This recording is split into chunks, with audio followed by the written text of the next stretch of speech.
Serial उड़ने की आशा की कहानी अब एक ऐसे मोड़ पर पहुंच चुकी है जहां हर रिश्ता, हर साजिश और हर सच सामने आने वाला है। तेजस की चालबाजियां अब सिर्फ एक प्रतियोगिता को नहीं, बल्कि पूरे परिवार की इज्जत को दांव पर लगा चुकी है। तेजस जानबूझकर साहिली के काम को इस तरह से खराब करता है कि किसी को शक भी न हो।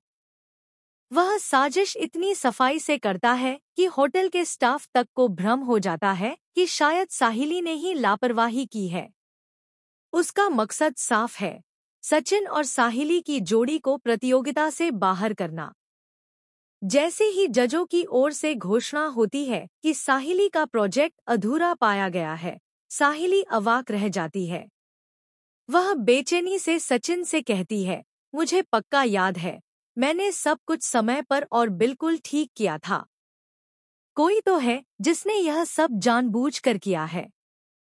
तभी कुछ मजदूर सामने आकर गवाही देते हैं कि उन्होंने साहिली मैडम को अपना काम समय से पहले खत्म करते देखा था।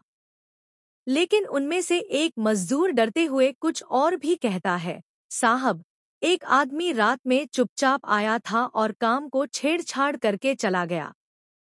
उसका चेहरा तो साफ नहीं दिखा, लेकिन उसने होटल की यूनिफॉर्म नहीं पहनी थी। सचिन को समझ आता है कि मामला गंभीर है। वह तुरंत होटल के मैनेजर से सीसीटीवी फुटेज दिखाने की मांग करता है। शुरुआत में मैनेजर टालता है, लेकिन जब सचिन की आंखों में ईमानदारी और गुस्सा एक साथ चमकते हैं, तो वह उसे ऑफिस में बुलाकर फुटेज दिखाता है। जैसे ही स्क्रीन पर सचिन की नजर जाती है, उसका चेहरा सख्त हो जाता है। फुटेज में साफ दिखाई देता है कि तेजस चुपके से आता है और साहिली के प्रोजेक्ट में खोट डाल देता है। लेकिन यही नहीं, सचिन को कुछ और भी दिखता है। रोशनी वहीं खड़ी थी और मुस्कुरा रही थी। सचिन समझ जाता है कि यह सिर्फ तेजस की नहीं, बल्कि रोशनी की भी प्लानिंग थी। गुस्से से कांपता हुआ वह तुरंत साहिली को लेकर मैनेजर के पास जाता है। मैनेजर पहले तो उल्टा डांटने लगता है, तुम दोनों ने काम पूरा नहीं किया और अब मुझसे उलझने आए हो। लेकिन जब सचिन अपने फोन में रिकॉर्ड की गई फुटेज दिखाता है, तो उसके चेहरे का रंग उड़ जाता है।